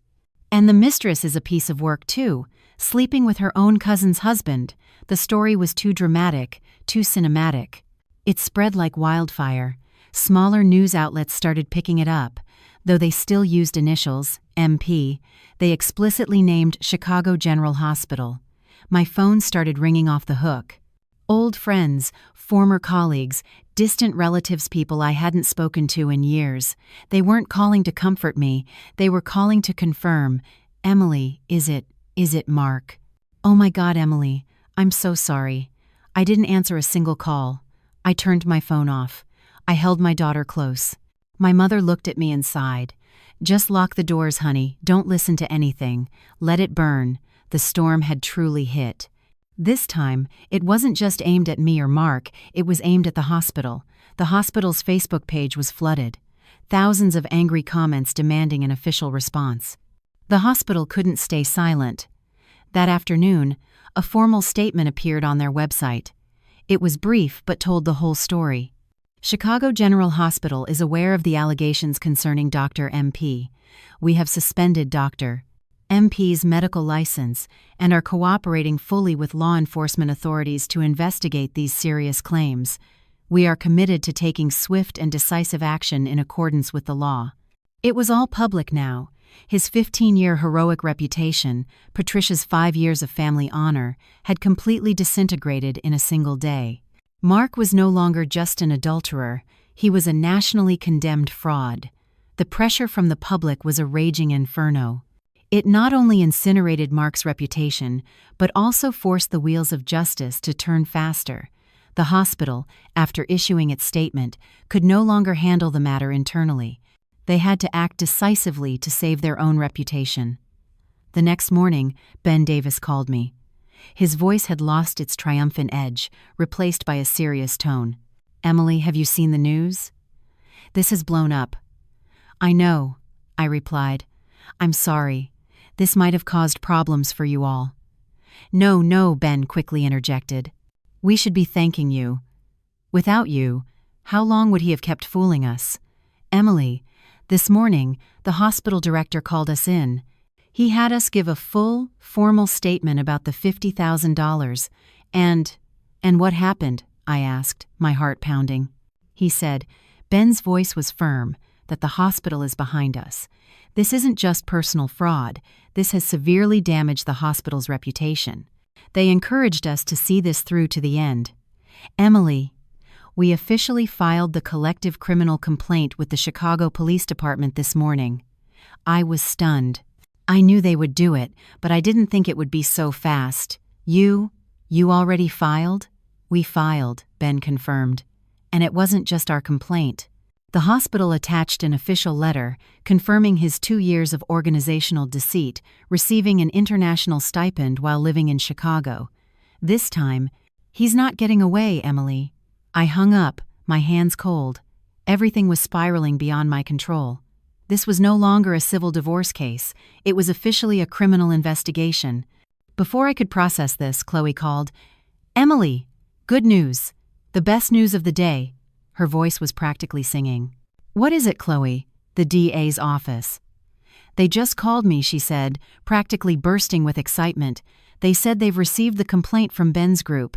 They've also received the file from the hospital.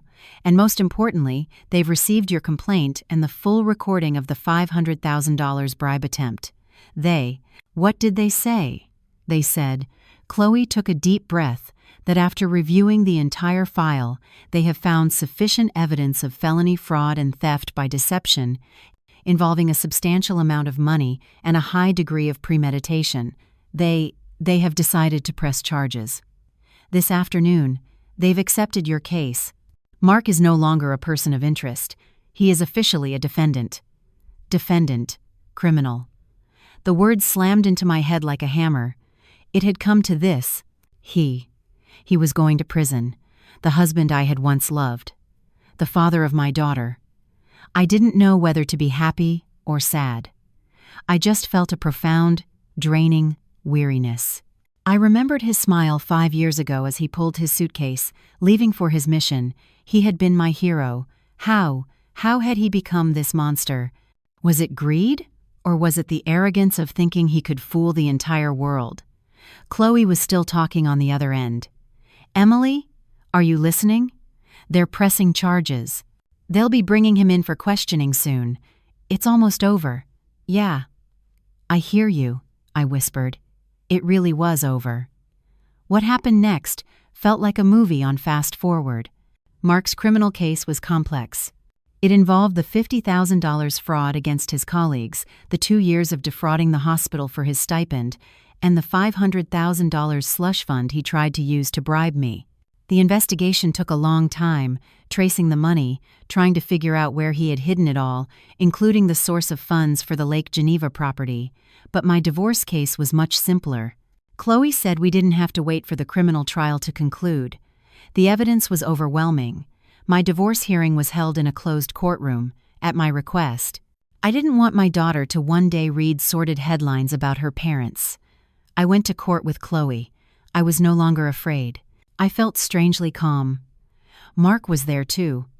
He wasn't in handcuffs, as he was out on bail pending the investigation, but he looked even worse than he had at the Starbucks. He had lost at least 20 pounds, his hair was streaked with gray, and his once arrogant eyes were now just empty and afraid. He had a court-appointed lawyer who looked just as tired as he did. Patricia was there too. She sat in the back row, no longer wailing. She just sat there like a shadow, watching her son. The family honor she was so proud of was now standing before a judge. The hearing was swift. Chloe presented all the evidence, her voice sharp and clear. 1. Adultery and a child out of wedlock. The birth certificate of the 2-year-old boy, the pictures from 605, Mark's own admission on the recording. Mark sighed. Silence. 2. Deception within the marriage, a gross violation of marital duties. The green screen video, my testimony, the recording of his threats, and the $500,000 bribe. Mark sighed, head bowed in shame. 3. Dissipation of marital assets, the purchase contracts for apartment 605 and the Lake Geneva property, both in Jessica Miller's name. Bank statements proving the funds came from the $50,000 fraud, marital debt, and my 10 years of savings, which Mark had admitted was his side project money. Mark's lawyer tried to argue. He said it was a mutual failing. He said I didn't pay enough attention to my husband, which made him lonely and led him astray. He said the assets in Jessica's name were a gift, not an attempt to hide them. But his words turned to dust when Chloe played the final recording, the one with the $500,000 offer. "You dropped the lawsuit. I give you $500,000. The judge looked at Mark with profound disappointment. During the recess, Chloe and I stepped outside. Patricia walked past me. She didn't yell. She just stared at me with pure hatred. Are you happy now? You've destroyed this entire family. I looked at her. Ma'am, I no longer called her by her first name. It wasn't me. It was him. And it was you who destroyed it. The verdict was delivered. Everything was as Chloe had predicted. 1. My petition for divorce was granted. 2. I was awarded sole physical and legal custody of our daughter. Mark, as a defendant in a criminal investigation involving gross moral turpitude, was deemed an unfit parent. He was ordered to pay $2,000 a month in child support, though I knew I would never see a dime of it. 3. Regarding assets, due to Mark's severe breach of marital duties, his fraud, and his intentional dissipation of assets, the court ruled that our condo, 905, was my sole property, purchased with my premarital and marital funds before his deception. Apartment 605 and the Lake Geneva property were to be seized and sold. I would receive 80% of the total value after the sale. The remaining 20% would be held in escrow pending the outcome of the criminal trial, to be used for restitution to his victims, Ben Davis and his colleagues. The judge's gavel came down. A sharp, final sound. 5 years of waiting, 2 years of deception, were officially over. Mark was led away. He didn't look at me. He just stared into space. I heard Patricia let out a piercing sob behind me. I didn't turn around. I squeezed Chloe's hand and walked out of the courthouse. The sun was shining brightly that day. I stepped out of the courthouse, clutching Chloe's hand. The Chicago sun was brilliant and blinding, but I felt no warmth. I had won. The court had sided with me. I got custody of my daughter. I got 80% of the assets, but I felt empty. This wasn't a victory. It was surgery. The removal of a tumor that had been growing in my life for 5 years. Painful, but necessary. The judge's gavel hadn't just ended my marriage. It had shattered Mark's 15-year career and the heroic persona he had so carefully constructed. The media storm Chloe had ignited, combined with the criminal indictment, left Chicago General with no choice. They were heavily criticized by the public for their lack of oversight. They had to act, not just to punish Mark, but to save their own reputation. A week after the divorce was finalized, Ben Davis called me. His voice had lost the triumphant edge of the early days, replaced by a weary sigh. Emily, have you seen the official decision? What decision? I was busy sorting through Lily's toys, preparing to leave apartment 905 for good. The hospital's final decision, Ben said. It's no longer just a suspension. They've terminated his employment, the highest level of disciplinary action. They're also demanding he repay the full 2 years of his international mission stipend that he fraudulently received. His entire 15-year career gone. I was stunned, terminated. For a doctor, a tenured employee at a major hospital, that was a career death sentence. What about the criminal case? Still under investigation, Ben said. The DA's office is being very aggressive. They've brought him in for questioning several times. They're tracing the source of that $500,000 slush fund he mentioned in your recording and the Lake Geneva property. Don't worry, Emily, he's not getting out of this. The price of lies is very high. I hung up, looking around the condo.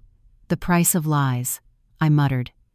15 years of a career, traded for 2 years of deception. Traded for a broken family and a future behind bars. Was it worth it? I wondered where Mark was. After the hearing, he had vanished. He wasn't at Patricia's. He was out on bail but under a travel restriction. Where was he hiding? What was he living on? The 20% of the assets held in escrow, Chloe said, wouldn't even be enough to cover the restitution to Ben's group and the stipend he owed the hospital. He was now, truly, broke and saddled with enormous debt. I didn't hate him anymore. I just felt tired, and I felt a strange pity for him. Pity for a brilliant mind, a talented man destroyed by greed and arrogance. He had been my hero. Now, he was just a defendant awaiting sentencing. Amid the storm of my own life, I sometimes thought of Jessica, the cousin I had taken in, the rat who had fled the sinking ship. Since the day she dragged her suitcase out of 605, I hadn't heard a thing about her. Chloe said that with the assets in her name frozen, she was also broke, but she had escaped. She wasn't tied to the cancer fraud case. She was perhaps the only one who had gotten away clean. Or so I thought. Until one afternoon, about a month after the divorce, my mother called. Her voice wasn't worried about me anymore, but hesitant and awkward. "Emily, are you still angry with Jessica?" My heart clenched. "Why, Mom? Is something wrong back home in Ohio?" "Yes," my mother sighed. "Her mother, your Aunt Carol, just called me. She was an absolute wreck. She went back home?" I asked. "Yes," my mother said. "She went home. With another baby on the way and a 2-year-old son in tow." I was speechless. "On the way? Again?" "No," my mother said, her voice filled with sorrow. "Not his. But she went back home a complete mess. The little boy is thin and sickly. She arrived with not a penny to her name. Apartment 605 is seized. The Lake Geneva property is seized. She has nothing. She's telling everyone that Mark manipulated her." "Manipulated her?" I burst out laughing. A bitter, painful sound. "Who manipulated whom?" "She gladly accepted the condo, the land. She gladly became my husband's mistress. Now that the ship has sunk, she's the victim?" "I know," my mother sighed. "But it's a terrible situation, honey. The whole town back home, they don't know the full story about Mark's crimes. All they see is a girl who came home unmarried, pregnant again with a different man's child, with another child from an affair. Her parents. They're so ashamed they can't even leave the house. They said Jessica isn't the same. She just stares into space, holding her son and crying. I was silent. Should I feel pity? I had taken her in. I had treated her like a sister. She had stabbed me in the back. She was an accomplice. She knew Mark was lying to me for 2 years. She knew about the $50,000 because the property was in her name. She was no victim. Her mother, Carol, was crying to me," my mother continued. "She asked me to ask you if you could find it in your heart to have the asset freeze lifted, just so Jessica could sell the Lake Geneva property to have some money to raise her children. She said, after all, she's still your cousin." "No," I said, my voice hard. The fragile pity in me vanished. "Mom, you tell Aunt Carol, I can't. That land was bought with my 10 years of savings." "It was bought with the $50,000. Mark scammed by cursing me with cancer. I cannot give it to her. I cannot take my sweat, my tears, and my humiliation and hand it over so she and her children can live comfortably. I have Lily to raise." My mother was quiet for a moment. "I understand," she said sadly. "It's karma. You reap what you sow. You're doing the right thing." I hung up, looking out the window. Jessica. She had chosen that path. She chose wealth over morality. Now she had to pay the price. She was back where she started, but this time without her youth or innocence. She carried the shame, the scorn of her community, and an innocent child who would grow up asking, "Who is my father?" That, perhaps, was a life sentence more terrifying than Mark's prison cell. After the divorce, I sold apartment 905. I couldn't live there anymore. It had been my heaven, but it had also been my hell. Every inch of the floor reminded me of 605 right below. Every corner of the balcony reminded me of the 5 years I stood there, waiting for a man who was never coming back. I needed to leave. Chloe helped me with the paperwork. The proceeds from 905, plus my 80% share from the sale of 605 and the Lake Geneva property, gave me a sum of money. It wasn't a fortune after 5 years of inflation and all the losses, but it was enough. Enough for my daughter and me to start over. I didn't buy another luxury condo. I was done with gilded cages. I found a small apartment in an old brownstone building in Oak Park, a quiet, tree-lined suburb. It was small, only about 700 square feet, but it was cozy.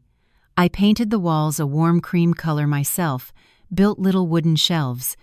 I set up a small desk by the window, and on the tiny fire escape, I planted a single pot of bougainvillea. It wasn't as precious as an orchid, but it was vibrant and resilient. Lily, my daughter, had been forced to grow up too fast. The ordeal had changed her. She was less carefree, quieter, and often looked at me with worried eyes. She was afraid I would disappear, just like her father had. I devoted all my time to her. I didn't go back to my old design firm. I couldn't. The old me had died in apartment 905. I enrolled her in a new preschool near our home. In the mornings, after dropping her off, I would return to my little apartment, make a cup of tea, sit at my desk by the bougainvillea, and I would write. I never thought I would do this. I couldn't bring myself to design anymore. My mind no longer soared with creative ideas. It was filled with memories, with pain, and I realized the only way to heal was to confront it. So I wrote. I wrote about the 5 years of waiting. I wrote about the loneliness of being a hero's wife.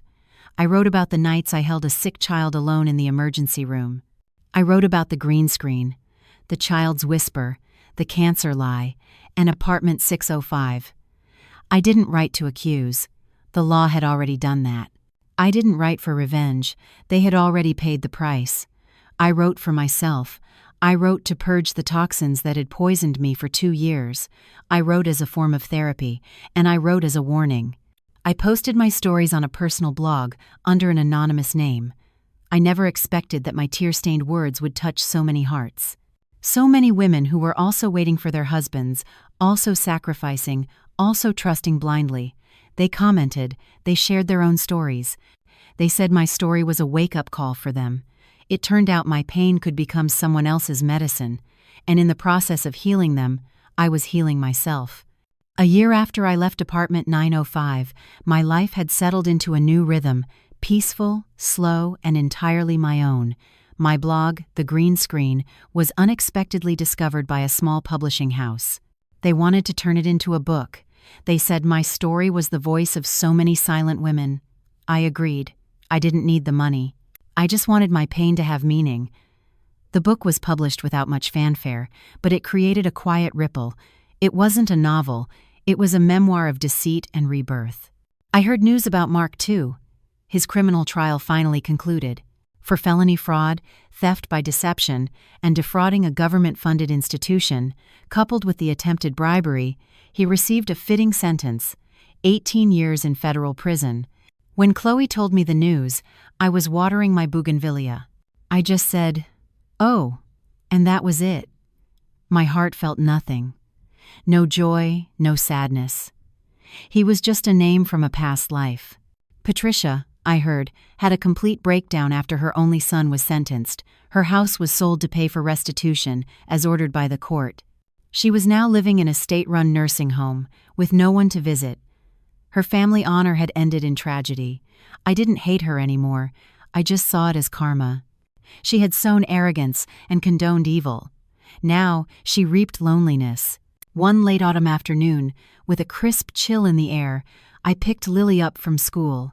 She was 5 now, chattering like a little bird. Her smile had returned, bright and free of the fear that had once haunted her eyes. "Mommy, my teacher read your book to the class today." I stopped in my tracks. "My book? Yeah?" She said The Green Screen was written by Mommy Emily. She said Mommy Emily is very brave. Lily threw her arms around my neck and covered my cheek in kisses. I started to cry, tears of pure happiness. I took her to the small park near our brownstone. The late afternoon sun cast a golden glow through the leaves. Lily ran around, chasing the dry, swirling leaves. I sat on a bench and watched her. Chloe had once asked me if I would ever believe in love again. I didn't know. 5 years of waiting had taught me patience. 2 years of deception had taught me how to judge character. And 1 year of rebirth had taught me how to love myself. I didn't know what the future held. I didn't know if I'd ever go back to graphic design. But I knew that for the first time in a long time, I was living an authentic life. I had stepped out from behind the fake green screen to breathe the real air of the world. Lily ran back to me, pressing a red maple leaf into my hand.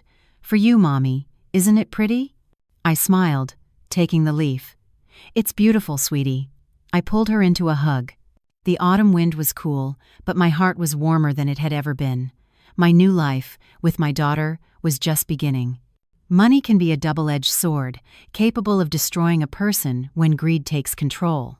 This story also serves as a testament to the importance of female independence, both financially and emotionally, in mastering one's own life. Emily's peace at the end comes not from victory, but from her courage to let go of the past. Forgiveness is not about absolving others, but about freeing one's own soul. Only by truly letting go of hatred can we find peace and begin a new, more vibrant life.